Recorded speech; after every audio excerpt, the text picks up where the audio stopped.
പ്രകടന പത്രികയിൽ ഭിന്നിച്ചിരിക്കുകയാണ് ഇന്ത്യ സഖ്യം. വിവിധ വിഷയങ്ങളിൽ ഓരോ കക്ഷികൾക്കും ഓരോ നിലപാടാണ് പറയാനുള്ളത്. ഗൗതം അനന്തനാരായണനോട് വിവരങ്ങൾ നൽകാനായിട്ട്. ഗൗതം, എന്തായാലും ഈ CAA ജമ്മു കാശ്മീരിന്റെ പ്രത്യേക അധികാരം, ഓൾഡ് പെൻഷൻ സ്കീം തുടങ്ങി ഏതൊക്കെ വിഷയങ്ങളുണ്ടോ അതിലൊക്കെ തന്നെ ഭിന്നതയാണ്. പിന്നെ എന്തിനു വേണ്ടിയിട്ടാണ് ഇങ്ങനെ ഒരു പ്രകടന പത്രിക ഇന്ത്യ മുന്നണി ഇറക്കിയതെന്നുള്ള കാര്യത്തിൽ യാതൊരു ഉറപ്പുമില്ല. എന്തിനു വേണ്ടിയിട്ടാണ് ഇതൊക്കെ ഇവർ ചെയ്യുന്നതെന്നുള്ള കാര്യത്തിൽ അവർക്ക് പോലും യാതൊരു പിടിയുമില്ല. രജനി, നേരത്തെ ഈ സഖ്യം ഉണ്ടാക്കുന്ന ഘട്ടത്തിൽ പൊതു മിനിമം പരിപാടി രൂപീകരിക്കും തുടങ്ങിയ പ്രഖ്യാപനങ്ങൾ ഇന്ത്യ മുന്നണിക്കകത്തുണ്ടായിരുന്നു.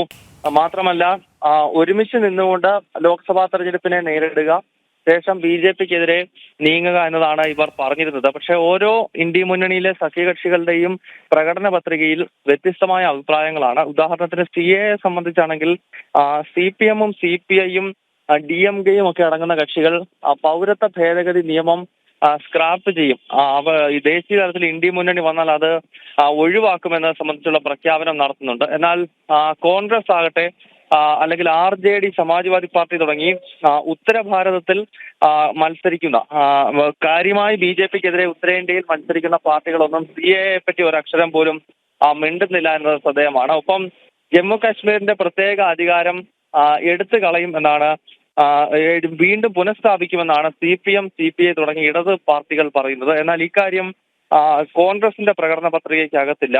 ഒപ്പം ഓൾഡ് പെൻഷൻ സ്കീമുമായി ബന്ധപ്പെട്ട് വ്യത്യസ്ത അഭിപ്രായം വരുന്നു. ബീഹാറിന് പ്രത്യേക അധികാരം നൽകും, അല്ലെങ്കിൽ പ്രത്യേക സ്റ്റാറ്റസ് നൽകുമെന്നാണ് RJDയുടെ പ്രകടന പത്രികയിൽ പറയുന്നത്. എന്നാൽ കോൺഗ്രസ് അല്ലെങ്കിൽ മറ്റ് പാർട്ടികൾ അങ്ങനെ ബീഹാറിന് വേണ്ടി ഒരു വാഗ്ദാനം നൽകുന്നില്ല. അങ്ങനെ വിവിധ വിഷയങ്ങളിൽ ഭിന്നിപ്പും അഭിപ്രായ വ്യത്യാസവുമാണ് ഈ പ്രകടന പത്രികയ്ക്കകത്തും കാണാൻ കഴിയുന്നത്. നേരത്തെ സീറ്റ് വിഭജനവുമായി ബന്ധപ്പെട്ടും INDA മുന്നണിക്കകത്ത് കടുത്ത അഭിപ്രായ ഭിന്നത രൂപപ്പെട്ടു. ഗൗതം, അത് തന്നെയാണ് കാരണം. ഈ CAA വിഷയം അടക്കം ഈ പ്രകടന പത്രികയിൽ ഉണ്ടാകുമെന്ന് പറഞ്ഞുകൊണ്ടായിരുന്നു കേരളത്തിലെ കോൺഗ്രസ് നേതാക്കൾ ഈ വോട്ട് പിടിക്കാനൊക്കെ പോയത്. പക്ഷെ അതൊന്നും തന്നെ അതിലില്ല എന്ന് പറയുമ്പോൾ വലിയൊരു പ്രതിസന്ധി അവർക്കിടയിൽ ഈ വോട്ട് പിടുത്തത്തിന്റെ കാര്യത്തിൽ വരെ ഉണ്ടാകുന്നുണ്ട്. അത് പല സംസ്ഥാനങ്ങളിലും ഇത് തന്നെയാണ് സംഭവിക്കുന്നതും.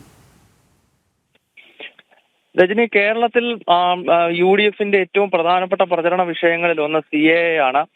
കാരണം പൗരത്വ ഭേദഗതി നിയമത്തിനെതിരെ വലിയ വിമർശനം കോൺഗ്രസ് കേരളത്തിൽ നടത്തുന്നു. മുസ്ലിം വോട്ട് ബാങ്ക് ലക്ഷ്യമിട്ടാണ് ഇത്തരത്തിലൊരു നീക്കം. കാരണം CPM-ഉം ഇത് തന്നെയാണ് ചെയ്യുന്നത്. മുഖ്യമന്ത്രി പിണറായി വിജയൻ ഉൾപ്പെടെയുള്ളവർ പറഞ്ഞത് CAA കേരളത്തിൽ നടപ്പാക്കില്ല എന്ന ശുദ്ധ അസംബന്ധം പോലും തെരഞ്ഞെടുപ്പ് യോഗങ്ങളിൽ വിളിച്ചു പറയുന്ന കാഴ്ച നമ്മൾ കണ്ടിരുന്നു. പക്ഷേ കേരളത്തിൽ ഇത്തരം ഒരു നിലപാട് സ്വീകരിക്കുന്ന കോൺഗ്രസിന്റെ ദേശീയ തലത്തിലെ പ്രകടന പത്രികയിൽ CAA പറ്റി ഒരു പരാമർശമേ ഇല്ല എന്നത് ശ്രദ്ധേയമാണ്. ഒപ്പം നേരത്തെ സൂചിപ്പിച്ചതുപോലെ CAA പൂർണ്ണമായി ഒഴിവാക്കും എന്നാണ് CPM-ഉം CPI-യും DMK-യും ഒക്കെ അടങ്ങുന്ന ഈ ഇന്ത്യ മുന്നണിയിലെ സഖ്യകക്ഷികളുടെ പ്രകടന പത്രിക പറയുന്നത്. അതേസമയം കോൺഗ്രസ് ആവട്ടെ അതേപറ്റി ഒരു പരാമർശം നടത്തുന്നില്ല. അങ്ങനെ വരുമ്പോൾ സ്വാഭാവികമായും ഉയരുന്ന ചോദ്യം ഇതാണ്: ദേശീയ തലത്തിൽ അപ്പോൾ ഇന്ത്യ മുന്നണിക്ക് എന്താണ് പ്രസക്തി? ഇങ്ങനെ വ്യത്യസ്ത അഭിപ്രായം പറയുകയാണെങ്കിൽ ഈ വിഷയങ്ങളിലൊക്കെ ഇവർക്ക് ഒരു നിലപാടില്ലേ എന്ന ചോദ്യമാണ് സ്വാഭാവികമായും ഈ ഘട്ടത്തിൽ ഉയർന്നു വരുന്നത്.